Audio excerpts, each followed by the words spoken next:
Thank you very much. Welcome, everybody. So we're going to have an interactive panel, I hope, around agility, adaptability, and how it can change the game for health in general, for the system, for the incumbents, for the patients, for everybody. We have a very interesting set of panelists.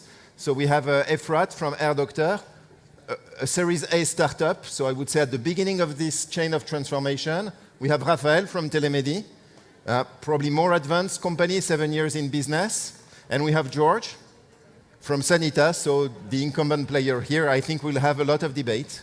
Yeah. So maybe we could start with a round of introduction so that everybody knows what you're doing. Efrat, do you want to start? Yes, of course. Thank you very much. So my name is Efrat. It's a pleasure to be here. I'm the founders and the general manager of Air Doctor. It's an Israeli startup company. We connect between travelers and doctors around the world. So I don't know if it's ever happened to you. If you've been traveling and you've been sick while traveling, it's a really unpleasant experience. It's happened to me and to the other partners in Air Doctor. And as every good company, it's all come from a personal story. So we were sick and I didn't know what to do. My daughter was sick. I didn't know where to find the best medical solution for her. Actually, it happened in Spain, and we are not Spanish speakers. And then when I came back home and I met with my colleagues, we all said, how come we can order a pizza or an Uber, but we can't find a doctor when you need it the most? And this is what we're trying to do in Our Doctor. Well, this is Jorge Velázquez. You can call me George if you don't speak Spanish. First of all, thank you very much to you all for being here. I've always been in the sector of technology from many years ago, too many years ago. And in the last 12, 13 years, I've been working in Bupa Sanitas. For those who don't know Sanitas, Bupa is a company in the health sector, health insurance, health provision, and many other businesses in the world of health.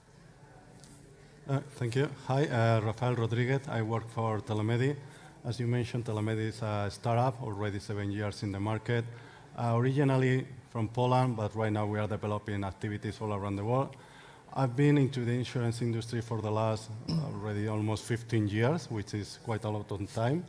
But you know, I got into all the health issues, this type of products.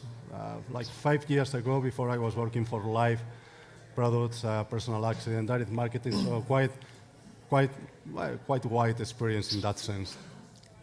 So, well, welcome to all of you. And so to kickstart this discussion, you know, we're speaking agility, adaptability, healthcare, but what do you believe, guys, are the first priorities to be addressed, you know, when it comes to improving or changing the game in healthcare? And maybe, George, you can take this one for a start. Well, maybe in the context of agility, understanding agility in a wide concept, okay? Because, first of all, I'd like to say that in some occasions, I think we've created a kind of religion around Agile methodologies, okay? So, I believe in the concept, I believe in the Agile manifesto, but we should understand what it is, okay? And not create a new technology with Agile. I think it's a must. It's a must nowadays, because everything goes so fast that former ways of understanding the procedures, the way we put the product and the service, health services, to the patients or to our clients, has changed so much.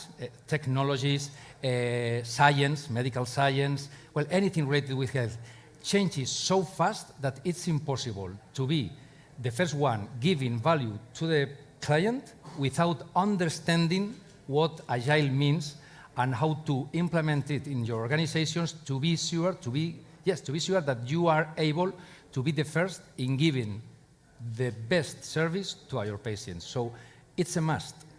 It's a must. It must be part of your DNA if you want to be successful. It shouldn't be something that I've read a book about Scrum or Agile or whatever, and let's do it in the IT department, because it seems it's the more accurate place to deploy Agile. No. It must be part of the DNA of the whole company, no doubt. It's about Scrum teams of doctors. Okay. Do you share this perspective, Raphael? Yeah, I think also, you know, all these, I think, well, from our perspective, finally, the final consumer, the patient, is always needs to be the focus on all these developments, all these technologies. Of course, it needs to be part of the DNA, but we always need to make sure that we keep the patients and the quality of whatever we deliver using these technologies for patients. We don't always, I always say, we need to keep the patients in the center of everything and adapt the technology for the patient and not the patient for the technology. Are you pushing me? No. I was just replying to you. Sorry.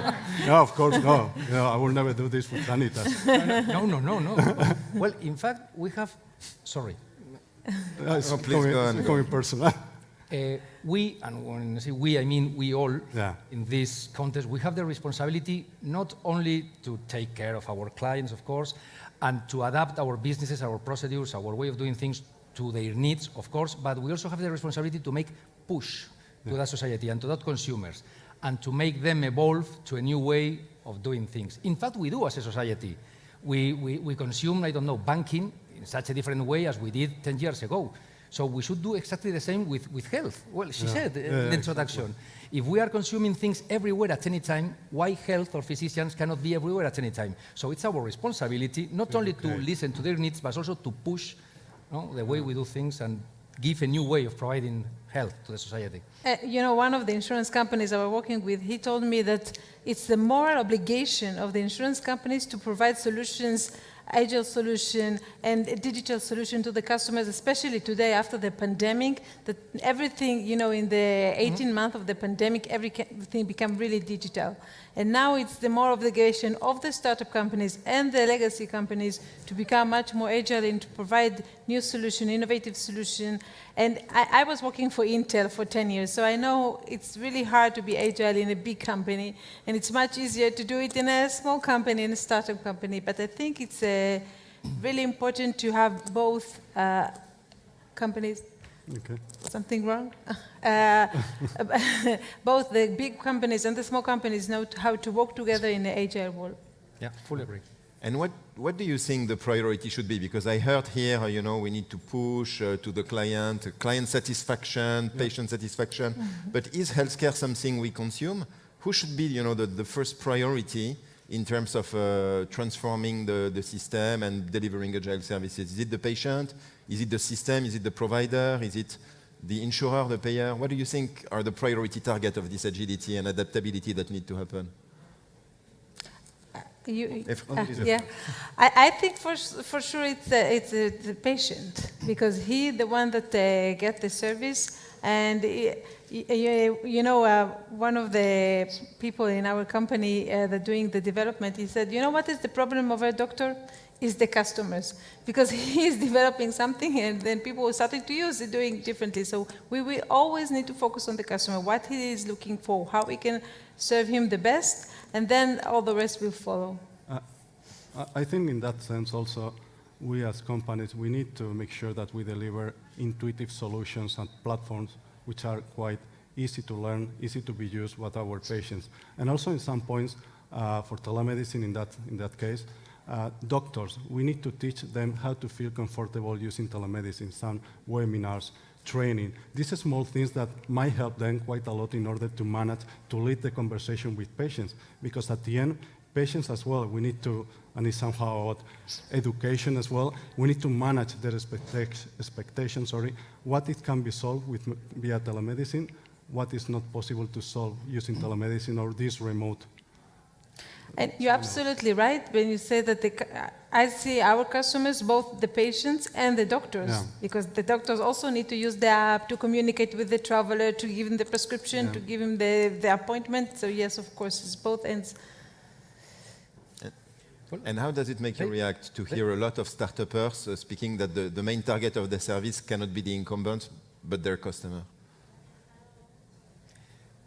They are giving the solution to your question, because they say, where should we focus first or more? And say, I would say there's no particular place where you should focus most, because this is not a sprint run. Okay, this must be step by step, month by month, transforming the whole company. So if you just focus in a particular point of your company, in the front end, in the back end, in IT and whatever, you will fail, because you must change the philosophy, the understanding of doing things of the whole company.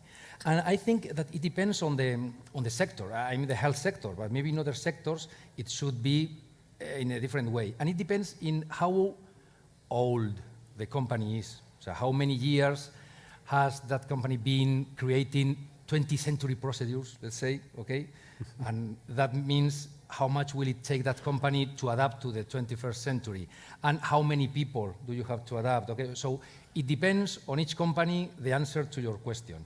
In my opinion, you have to establish different points to start going with Agile methodologies and Agile understanding of doing things, and go on and keep on with a continuous rain and going on and going on. It's not a run of 1 year. It's a continuous. And if I must choose where to start, I would choose patients first than doctors, if you allow it. Okay. You're right. Patients Agree. always first. Maybe I'm wrong. Eh? No, I think you're right. Patients and then the doctors. Yeah, the focus. Of course, if you forget doctors, you will fail too. But Yeah. if I must to choose That's an where to start important from, part. yes, of course. So does it mean that in this whole healthcare system, the one lacking agility is the patient? No, Or I do you think the blocker is coming more from the system, from... the blockers coming from the big companies. And no, I think the consumers are really agile and they're looking for innovatives, and they used to have everything very, very flexible, very easy to use. Now that you don't have an app to do something, it's weird. So I think, and especially young people, they really do everything using their mobile. And so whose responsibility is it really to, to make this change happen in this whole ecosystem? Is it the large players, the insurers, the institutions? I think it's about cooperation. I think there is room for all different types of companies. We have governments, we have startups, we have medical providers, insurers. I think there is room for all of us.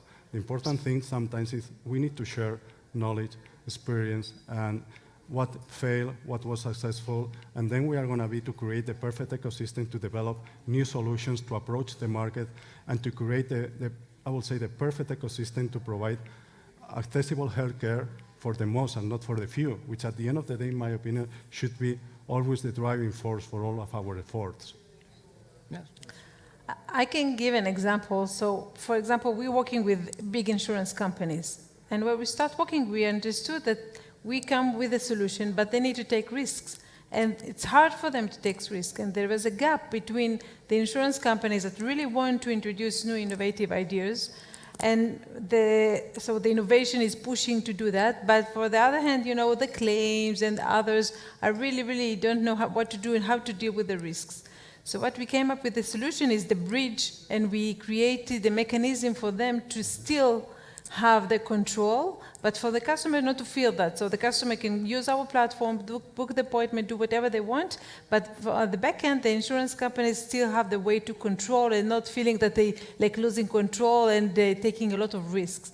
So I think the responsibility on both sides, as you said, so the insurance companies, for example, need to be more open to innovation and to take risks, but from the other hand, the startups companies need to understand their problems and to provide solutions that they can, live with the new innovative ideas and still have the control. This is all about this event. Well, where should it come or where does it come from? It's different, okay? I think from the perspective of a big company, okay, I think that big companies, established companies, are companies quite focused, the whole company as a whole, in operations, in productivity. And startup is most based in innovation, in thinking, in creating. So 99.99999% of creativity and innovation is not in our companies, whatever our company is, okay? So we must create a kind of open innovation environment, okay, to listen all that creativity all around the world, not only in our city or in our country, because what will make us competitive is not trying to be the most intelligent or the most creative. We will never be that. Is to be the first, putting in value to our clients all that creativity around the world. So now the philosophy is not to create a department to invent, just to be continuously searching what creativity and what kind of new ideas are all around the world and picking them to put in value to our clients. And do you guys feel that there is today the right, at Sanitas or at other large corporations, the right setup to onboard this innovation and to test it and to pilot it? Yes, less than what we would like to do. In fact, that's the reason why we are here with a stand. Okay, we have a stand not to tell the people what we do, but to allow those startups to come and to tell us what they do. Okay, that's the reason for our presence here. We like to be to have more time and resources to listen. The world is very wide, to listen all that creativity around the world. But yes, we have, let's say, a methodology, people whose aim is to be continuously gathering that innovations all around the world, because we know it's amazing. You never know where suddenly you will find that product, that small idea that I can make a new product with this. Amazing. Most of you are saying, I have that idea, please, please. But yes, you have to listen a lot of people, and that idea for your particular aim, suddenly you don't know when or from where from. You find, so you must be listening and searching and looking for. I recommend you Israeli companies. Sorry? Israeli companies. Okay. I was about to say on this stage, probably. You know. Yes, you wanted to add something, Rafael, I think, on this topic. Well, I think I agree. You know, we need to be continuous listening to the market. As a startup, we are continuously improving our platform solutions. We try to adapt ourselves and deliver in a short period of time, which is, I think, is one of our biggest strengths.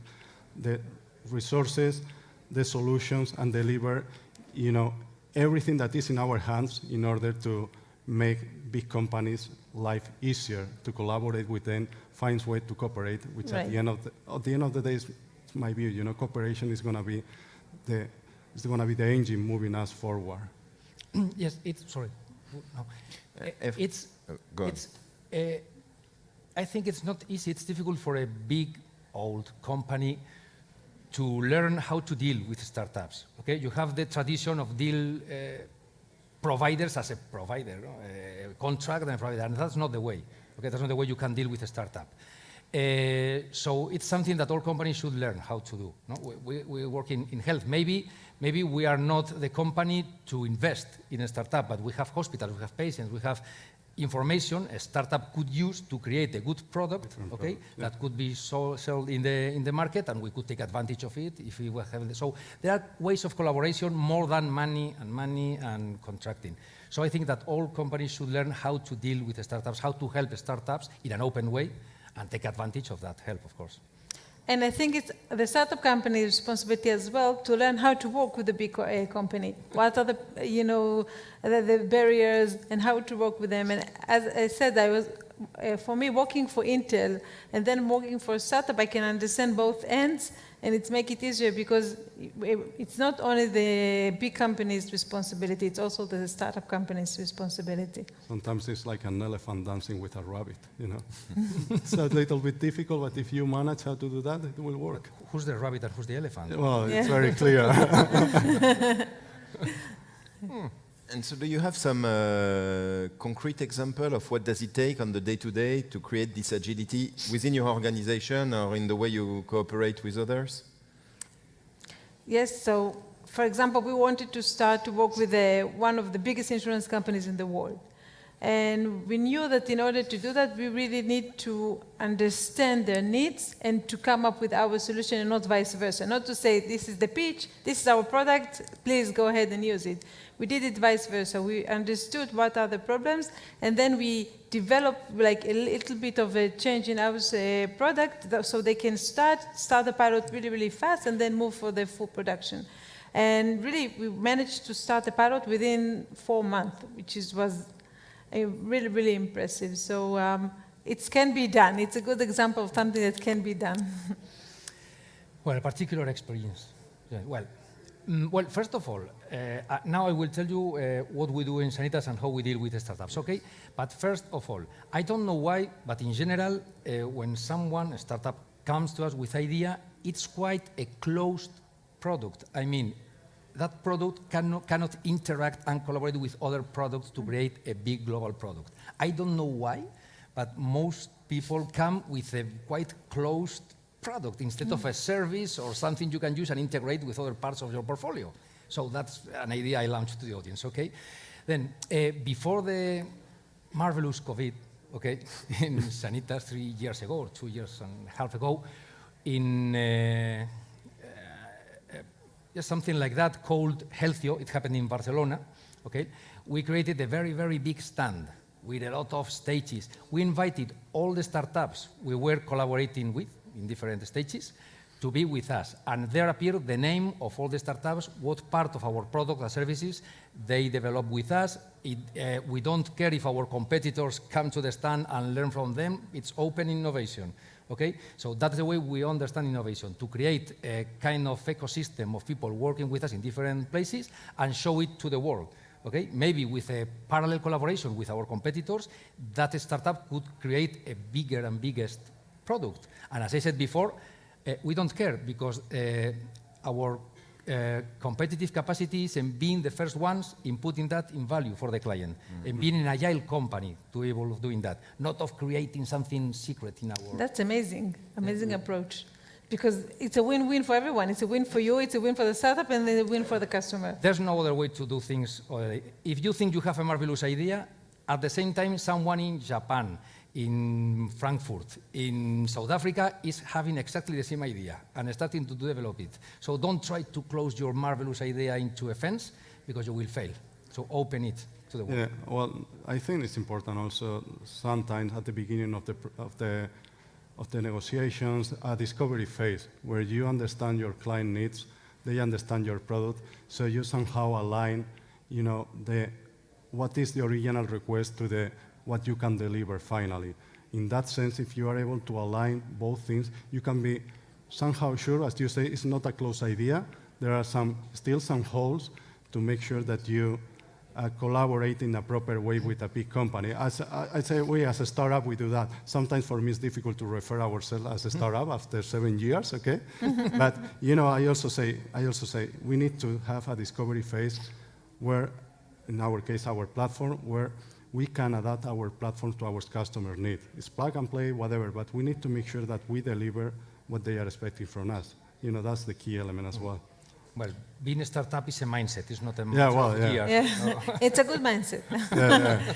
But I really liked what you said, that the startup companies shouldn't have a closed product. It should have an open product. So the example that I gave, the insurance company that we are working with, they have another product. And what we managed to do is to combine and collaborate with the other product that they have and to give more value to what they already have. And that's why it was really easy to go into and work together. For instance, one of the projects we are dealing with is what we call connected health. So with wearables or other technologies, I can monitorize people doing while they carry out their real lives and using IoT and other technologies. So someone comes, oh, I have a marvelous device to measure, I don't know what, a temperature or whatever, and here it comes with the app, with the backend, with the whole solution. Yes, I like your device, but I must integrate it in my whole platform, so, and with other device from our provider, and it's very difficult because I don't know why everybody comes with a closed solution, so... So it's the musical Maybe it's break. RQ, yeah. Okay. Okay. But listen, I think it was very interesting talk. Maybe we can open up to the question from the floor, if any. Any question from anybody that we can address? If not, I will imagine a few others. Yes.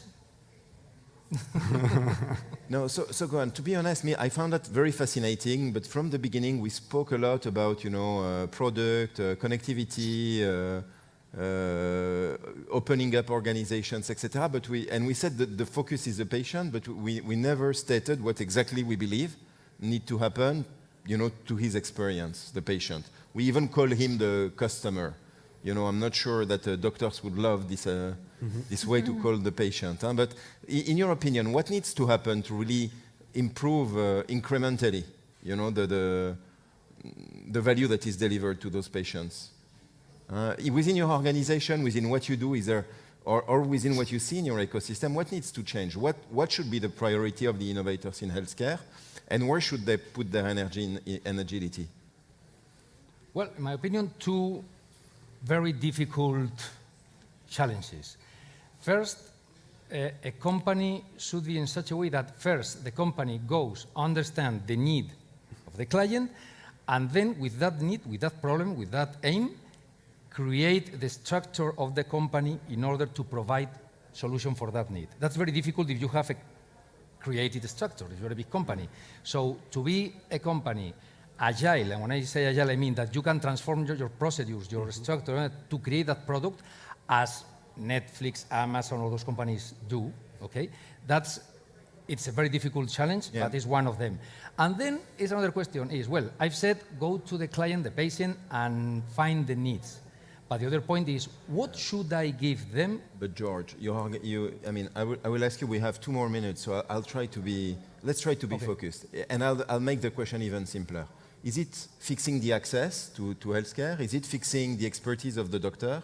Is it, what is it that in your mind, you're all operating in healthcare, is the first priority for this agility? Yeah, I think the access is the most important priority, especially in our world, that we want everyone that travel anywhere in the world to find the best medical solution for them. So the access is the most important, to create the big network of doctors around the world and to give everyone that travels to find the best medical solution for them wherever they are. This is the most important. Thanks. Yes, she says access, create something that means everywhere at any time. Or another way to say access, yes. Okay. Yeah, and I will say always, Me too. Sorry, make healthcare accessible to the more, not to the few. And there is some noise in the back. Yeah. And also making sure best quality, best treatment, best solutions in place, on time, and accessible to the vast majority of the population. I think that's the main goal always. Yeah. Okay. So a lot of energy against making healthcare available to patients in its best form. Yeah, of course, Yes. as you saw. Thank you very much, guys. Thanks a lot. Thank you.